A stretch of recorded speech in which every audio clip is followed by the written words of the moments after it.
Vamos dar continuidade ao conteúdo que nós estamos estudando nessa disciplina. Nós já aprendemos sobre o processo, como se dar a aprendizagem, já discutimos sobre as dificuldades de aprendizagem e agora a gente vai conversar um pouquinho sobre o que são os transtornos de aprendizagem. Eu sou a professora Jacindra Barbosa e você está na nossa plataforma do Sinapses. Seja sempre, sempre, sempre bem-vindo a mais uma aula. É um enorme prazer estar aqui contribuindo com a sua formação profissional. Quero desejar que você já tenha aí pesquisado, desde que começamos essa disciplina, esse estudo, que você tenha se interessado mais por essa área. Tenha comprado livros, tenha visto mais vídeos, mas a gente também vai deixar aqui na plataforma material extra, até mesmo comigo, em outros momentos, em outros períodos. Eu já fiz lives sobre esses assuntos, eu já fiz outros cursos sobre esse assunto, então a gente vai te deixar aqui na plataforma como sugestão para que você possa estar conhecendo mais e mais sobre essa área. Também vamos te deixar sugestões de livros para que você possa estar comprando, mas também não tem só os que a gente vai sugerir. Você também deve aí dar uma pesquisada, procurar saber mais sobre esse assunto. Gente, sempre quando eu preparo a aula, eu já disse isso e sempre digo das minhas aulas, que eu não gosto de trazer aqueles longos textos que estão lá nos livros e às vezes de forma complexa, ou para me ficar lendo aqui para vocês. Eu gosto de trazer resumos, gráficos, né? Apontamentos, onde eu leve você, aluno, a uma compreensão sobre esse assunto. Para se aprofundar nos conceitos, e aí você vai se dedicar à leitura específica de um livro que trate sobre os conceitos, beleza? Então, o que nós precisamos aprender nessa disciplina sobre transtornos de aprendizagem? São transtornos que afetam a aprendizagem. É óbvio, professora Jacindra. Mas o que eles são? Então, tá bem grifado ali, tá, gente? Eles são disfunções. Entendemos disfunções como alterações. Alterações de quê? Neurológicas, alterações que acontecem no cérebro da pessoa. Em que parte do cérebro, né? No sistema nervoso central. E o que isso vai causar? Vai causar uma falha no processamento destas informações. E o que é o processamento? Não é o conjunto de atividades cognitivas para que a gente compreenda o som, para que a gente compreenda o ruído, ou qualquer tipo de som, ou a fala, que a gente perceba o que são as palavras, mas também o processamento visual, o que a gente vê, a luz, a imagem, a figura, o símbolo, a letra, tá? A percepção tátil. Então, vai ser uma falha nesse processamento dessa informação. Por isso que o transtorno de aprendizagem ele não é uma deficiência, ele é como se fosse uma falha, né? É uma disfunção cerebral. E aí, qual vai ser o resultado disso? Vai ser problema na saída dessa informação. Saída de quê? Da leitura, da escrita, das noções de cálculo e outras noções matemáticas. Um exemplo que nós vamos estudar aqui é porque, por exemplo, você está dando aula e você fala uma palavra com P e seu aluno escreve com B. Ou ele escreve o 7 ao contrário, né, virado para a direita. O 4 virado de cabeça para baixo. Ou ele consegue escrever palavras inteiras, espelhadas. E aí você pode conhecer alguém que não sabe qual é a diferença de esquerda para direita. Pessoas que não têm noção de localização de onde está. Pessoas que escutam palavras de uma forma e escrevem palavras de outras formas. Isso é transtornos que afetam a aprendizagem. Mas nós vamos ver que vários são esses transtornos e que eles afetam de forma diferente. Mas que eles não causam uma deficiência. Eles causam falhas. Mas isso não impede essas pessoas de aprender. Isso é muito importante. Não é porque a pessoa vai ter um transtorno de aprendizagem que ela vai ficar impedida de aprender. Não, ela só vai precisar de que os mecanismos de facilitação da aprendizagem, eles realmente sejam adaptados para o transtorno dela, tá? Vamos conhecer um pouquinho sobre esses transtornos. Bora lá. Primeiro, vamos ver o que causa, tá? Rapidinho a gente vai falar sobre o que causa para a gente chegar nos transtornos. Eu trouxe duas causas, tá? A primeira é a causa genética, gente, que é o quê? Hereditário. É aquela passada de mãe, pai para filho, o filho por si vai passar para os seus filhos, e assim você tem uma longa cadeia que vai perpassando esses transtornos. Se é hereditário, então eles não são novos, né? Eles podem estar sendo comentados mais recentemente, mais popularizados recentemente, mas são antigos conhecidos, são antigos transtornos que afetam a humanidade. E quando a gente fala de leitura, nós estamos falando de qualquer língua. Eles afetam não só a nossa língua portuguesa brasileira, né? Mas eles afetam outras e qualquer. Eles podem se apresentar, inclusive, quando a gente fala de transtorno de aprendizagem, a gente também está falando de pessoas com deficiência que podem ter transtorno de aprendizagem. Por exemplo, a gente pode ter uma pessoa com surdez, mas que apresente dislexia, por exemplo, tá? Então, o transtorno de aprendizagem, ele pode ser em qualquer pessoa, de qualquer raça, de qualquer país, tá bom? Qualquer etnia, tá? Gente, também há aqueles que defendem que os transtornos de aprendizagem possam ser adquiridos. Como assim adquiridos? Quer dizer, provocados. Eles podem ser provocados. Professora, dá um exemplo de como que um transtorno de aprendizagem pode ser provocado. Má escolarização. Então, tem cientistas, estudiosos que defendem que você pode até não ter uma causa genética, você pode até ter uma estrutura cerebral preservada, ou seja, você nasceu com todas as condições neurológicas para desenvolver uma boa aprendizagem. Mas o seu processo de escolarização não foi bom. O seu processo de escolarização houve falhas, e essas falhas foram acumulativas. Lembra lá de que nós falamos sobre a dificuldade de aprendizagem? Lembra que elas eram para ser passageiras?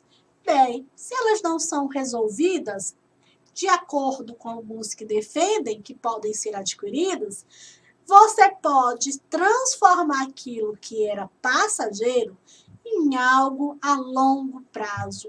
E esse a longo prazo podem ir causando sequelas neurológicas, até afetar a ponto de que essa pessoa ela torne-se uma pessoa com um transtorno de aprendizagem.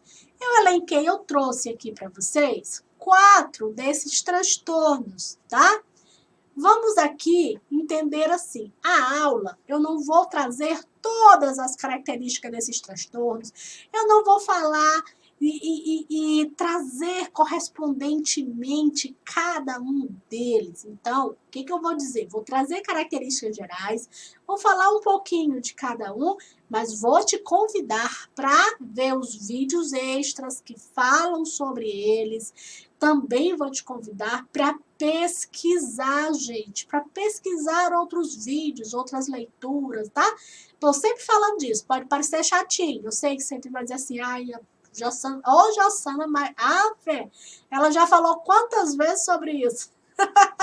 Mas eu gosto de repetir, tá? Em todas as aulas que eu dou, eu gosto de dizer isso para os meus alunos, e conhecimento vem muito da nossa curiosidade sobre um assunto. Se eu fico curiosa sobre ele, então eu vou ler mais sobre ele, eu vou ver vídeos, eu vou ver filmes, eu vou ver documentários, eu vou escutar pessoas falando, eu vou fazer estudos sobre isso, né? Então, bora lá! Gente, dislexia. Você já ouviu falar na dislexia? Tenho certeza que sim. Talvez não te chamou tanto a atenção, ou você sabe mais ou menos o que é. Bem, primeira coisa que nós precisamos aprender sobre a dislexia, todos os que eu vou falar aqui, eles são transtornos de aprendizagem, tá? Então, a dislexia, gente, ela vem do léxico. Então, lexia significa leitura. E o dis vem de dificuldade, tá? Então, é importante dizer, e volto, repito, de novo, que uma pessoa com dislexia, ela vai ter, gente, ela vai ter uma dificuldade com o processo de leitura, mas ela não vai ter a incapacidade, ela não vai ser incapaz de ler. O que ela vai ter é um processo dificultoso. Por quê? Porque a dislexia, ela pode ser 3 tipos. Ela pode ser visual, ela pode ser auditiva e ela pode ser mista, visual e auditiva. O que isso significa? Vou trazer um exemplo. Uma pessoa, ela escreve, ela troca, por exemplo, foneticamente sons. Ela troca o B pelo P, o Q pelo D. E aí é o som, tá? É o som que atrapalha o favela, né? Com F, com V. Então, isso a gente pode dizer que ela possa ter uma dislexia auditiva. Tá ligada à consciência fonológica dela, é como ela escuta o som e como ela vai interpretar esse som. Então, quando interpreta erroneamente. Então, escutou B, escreve P, tá? Bem, nós também temos pessoas que olham para um número e escrevem eles ao contrário. É o caso, por exemplo, do 4, do 3, do 7, do 9, né? E aí, vê corretamente, ó, entra sensorialmente a informação pelo olho, vai para o nosso occipital, mas quando chega nas áreas de interpretação, há uma falha. A pessoa escreve o 3 no lugar de fazer o 3 virado, né? Para a esquerda, ela escreve o 3 virado para a direita, né? O 4, no lugar de escrever nesse sentido, ela vai escrever ao contrário, né? O 7 e assim por diante. São letras, são números para, né, a nossa linguagem, são tudo símbolo. Letras e números nada mais são do que símbolos gráficos. Então, a pessoa com dislexia, ela vai ter uma dificuldade no processamento desses símbolos gráficos. Esse erro pode ser tanto nas letras, como pode ser no erro do processamento dos números, tá? Então, você vai ter, nessa sequência de erros, você não vai ter erro fonético das próprias sílabas, a pessoa pode trocar a ordem de todas as letras, ela pode duplicar essas letras, ela pode omitir essas letras, tá? Claro que para ser uma pessoa dislexa, ela vai ter aí, ela tem que se encaixar em várias dessas características, tá bom? Vou já falar do processo de diagnóstico. Que idade é que a gente sabe aí que pode fazer um processo de diagnóstico com uma pessoa com dislexia, tá bom? Quem é os profissionais que fazem? Vou já, para aí, tá? Vamos falar um pouquinho sobre a discalculia, tá? Olha só, calculia vem de quê? Cálculo, tá? Então, vai ser o quê? Envolve o quê? É a dificuldade em realizar operações e a compreensão de noções matemáticas. Matemática não é só número. Matemática não é só cálculo, tá? Existem várias noções que estão dentro do processo de ensino da matemática. A descalculia, ela afeta principalmente a noção do raciocínio matemático. A pessoa não compreende como fazer aquela operação. Ela até sabe, mas ela demora para processar essa informação. Então, ela vai cometer erros, repetidas vezes esse erro naquela informação matemática, tá? A gente tem a disgrafia. O que é grafia, gente? Grafia vem de letra, né? Vem aí, e a disgrafia, ela vai envolver os aspectos gráficos da escrita. Ela vai distorcer, ela vai fazer com que a grafia dessa pessoa fique distorcida. Isso pode ser de muitas formas.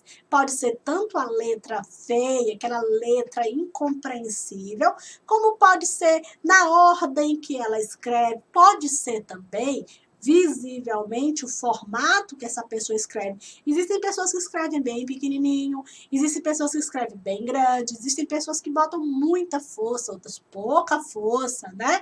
E existem aqueles que escrevem de baixo para cima. Então, tudo isso aí vai se classificando dentro das disgrafias. E nós ainda temos mais uma. Nós temos a desortografia, que é o quê? Envolve o quê? Envolve os aspectos gramaticais da língua portuguesa. Então, essa pessoa tem dificuldade de compreender a acentuação, a utilização de encontros consonantais, encontros vocálicos. Então, tudo aquilo que envolve ali o processo ortográfico, gramatical, essa pessoa vai ter muita dificuldade de compreender. Ok? Então, temos aqui dislexia, descalculia, disgrafias e desortografias. Todas envolvem dificuldade no processo de aprendizagem. Ok? Gente, olha só. Então, qual é a consequência, né? O que é que esse transtorno de aprendizagem vai causar? Qual é o problema em a pessoa ter uma dificuldade matemática? Qual o problema em ler uma coisa errada? Qual o problema de não saber esquerda e direita? Muita gente convive com isso, né? Não tem problema não. Sim, tem problema sim, né? Isso causa muitas consequências. Olha só. Uma dessas consequências são consequências neurológicas. Essas falhas, repetidas vezes falhas, elas vão causando outras dificuldades de aprendizagens, né? Elas vão causando outras sequelas também a nível neurológico, que necessariamente vão causando consequências emocionais. Por que elas vão causando consequências emocionais? Porque há consequências sociais. Se você tem uma criança lá de 7, 8, 9 anos, que está exatamente lá naquele processo, né, de ser alfabetizada, de ser uma pessoa leitora, a gente tem uma sociedade extremamente leitora. Tudo ao nosso redor persiste e consiste, né, no nosso processo de aprendizagem de leitura. Se a gente não sabe ler, a gente está num meio social extremamente se torna deficiente. Por quê? Porque tudo está em volta de eu saber ler, de eu saber contar. Olha quanta dificuldade uma pessoa analfabeta, por exemplo, tem. Então, se eu não sei, se eu não conheço esse processo, eu vou ter consequências sociais que serão causadas por questões emocionais, que ao mesmo tempo vai influenciar nas minhas questões sociais. Essas questões sociais estão também vinculadas às questões escolares. Então, essas questões escolares vão me causar dificuldades e dificuldades, reprovações e reprovações, ou aprovações sem aprender nada, né? E assim vai causando consequências econômicas. Por quê? Porque essa pessoa vai crescendo, ela vai crescendo com dificuldades, ela vai crescendo com muitas limitações. E aí ela vai ter limitações de ter um acesso ao ensino superior, muitas vezes ela vai desistir de estudar, ou ela vai ter mais dificuldade de ter um emprego, de ter ali ascensão, né, econômica, por conta dessas dificuldades que vão se abrangendo. São consequências sociais, consequência escolar, consequência emocional, consequência neurológica, que vão apresentando mais, né? Vai afetando também as questões afetivas, como essa pessoa se relaciona com seus parceiros, né? O filho com a mãe com os filhos, o futuro, o namoro, o noivado, o casamento, né? As relações também vão se desgastando. E nós aí, desculpa aqui, e aí essas consequências afetivas vão implicando em mais consequências neurológicas. E assim, isso é um círculo meio sem fim.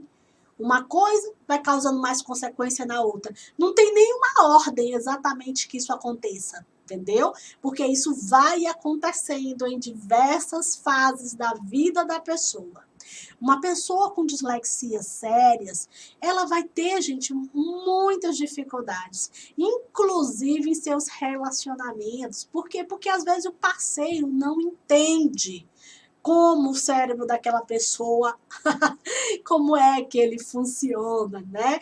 Então, há desgastes, fora a possibilidade daquela pessoa passar por situações vexatórias, né? Então ela vai se reprimir, e aí aquelas consequências que nós estudamos lá na dificuldade também vão estar presentes. Às vezes a condição deprimida, às vezes a condição violenta. Então, são muitas formas, porque às vezes, para se defender, o ser humano vai encontrando caminhos e alternativas que nem sempre são as melhores, né? Então, o correto é quebrar esse ciclo. E como é que eu quebro esse ciclo?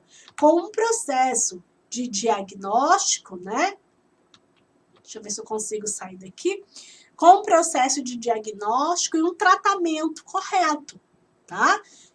Gente, melhor coisa é quando você tem um trabalho multidisciplinar. E quando a gente fala de multidisciplinar, a gente não está falando só de uma clínica com médico, com A, B, C, D, vários profissionais. Não.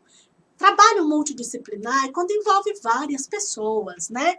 Vamos dar um exemplo. Quando você tem uma professora, um professor que tem um olhar sensível para as dificuldades dos seus alunos, se preocupa, chama a coordenação, por sua vez, chama o psicopedagogo da escola e vão os dois juntos, vão ali aquela equipe, tentar entender, diagnosticar qual é o transtorno daquela criança e orientar a família, qual é o tratamento, qual é o médico que ela vai procurar, e assim essa pessoa ter possibilidades de ter um processo de diagnóstico correto, ter um tratamento. De esses transtornos, nenhum deles hoje é conhecido a cura. Eles não são considerados doenças, não são considerados deficiências, então eles também não têm remédios. O que eles têm? Eles têm tratamentos que são chamados aí, são mecanismos para facilitar, para que essas pessoas elas possam aprender a conviver com essas falhas cerebrais, mas que elas consigam aprender estratégias. Não é um tratamento curativo, você vai ficar bom da dislexia. Não, a sua falha, a sua disfunção cerebral, ela está ali, ela existe. Mas existem caminhos, existem profissionais que ajudam você a aprender a ter concentração, tá? Por quê? Porque a dislexia causa dificuldade de memória, dificuldade de concentração, ela vai causando inúmeras outras consequências, que não é só confundir uma letra e outra, tá bom? É bem mais do que isso, tá bom? Então, quem são os profissionais que estão envolvidos nesse processo de diagnóstico, tá? Se a gente fala dos profissionais da saúde, a gente tem aí três profissionais muito importantes no diagnóstico desses transtornos. A gente tem o psicopedagogo, porque ele é um terapeuta da aprendizagem, ele faz todo esse processo de identificação. Ele tem ainda o neuropediatra, o neurologista, neuropediatra, quando estamos falando de crianças, neurologista, quando estamos falando de jovens e adultos, tá? E aí, nós temos ainda o papel do fono, né? A fonoaudiologia também é uma área que estuda a dislexia e estuda tratamentos também para a dislexia. Então, é um trabalho, quando a gente fala de profissionais da saúde, focado nessas três áreas, tá? Mas também podemos envolver outros profissionais. Podemos envolver o psicomotricista, quando a gente está falando aí dos problemas gráficos de escrita, né?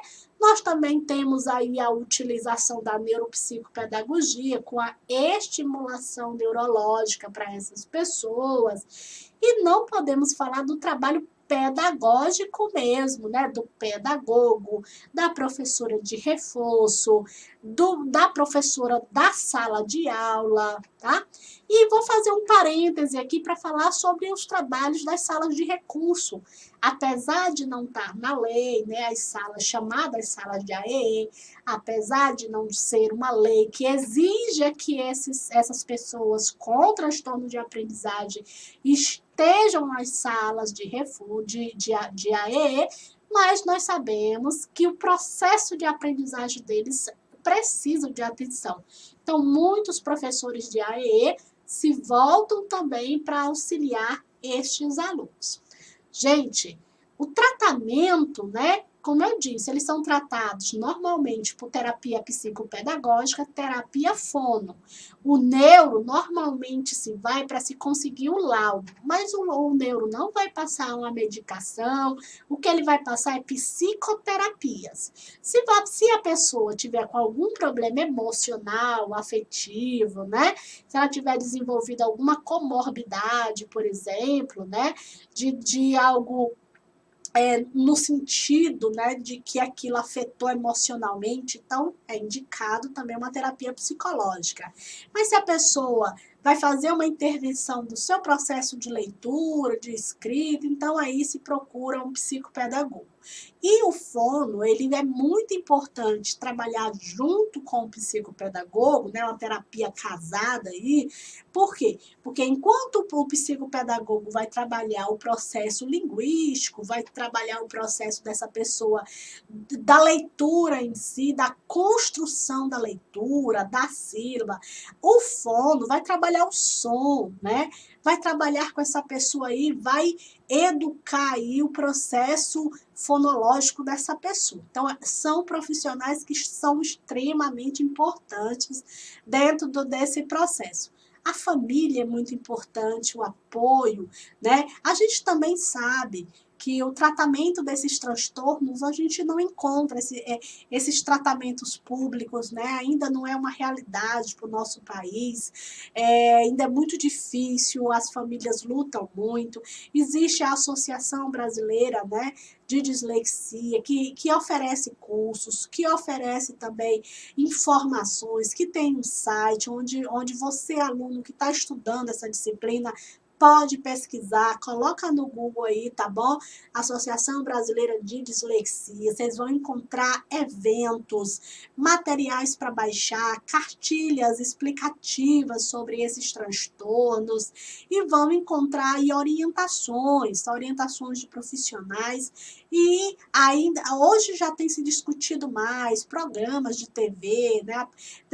Tem passado em programas como Fantástico, e outros programas de apresentadores, né, onde tragam em famílias. Você encontra no YouTube, por exemplo, relatos de pessoas com dislexia.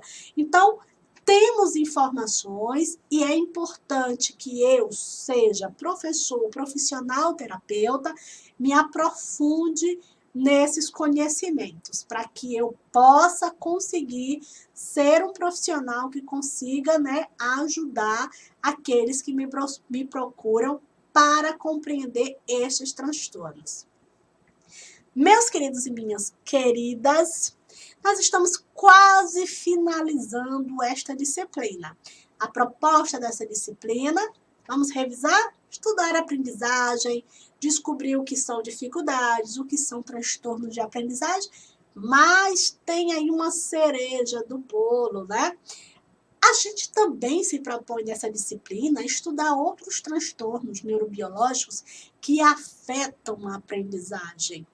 E a gente escolheu um deles, que é o TDAH. Então, nossa próxima aula é para conversar um pouquinho sobre o TDAH, como é que ele afeta no nosso processo de aprendizagem. Vamos nos ver na próxima aula. Conto com você para fazer leituras, para revisar pontos dessa aula. Ó, faz aí tuas anotações e a gente se vê na próxima aula. Até lá!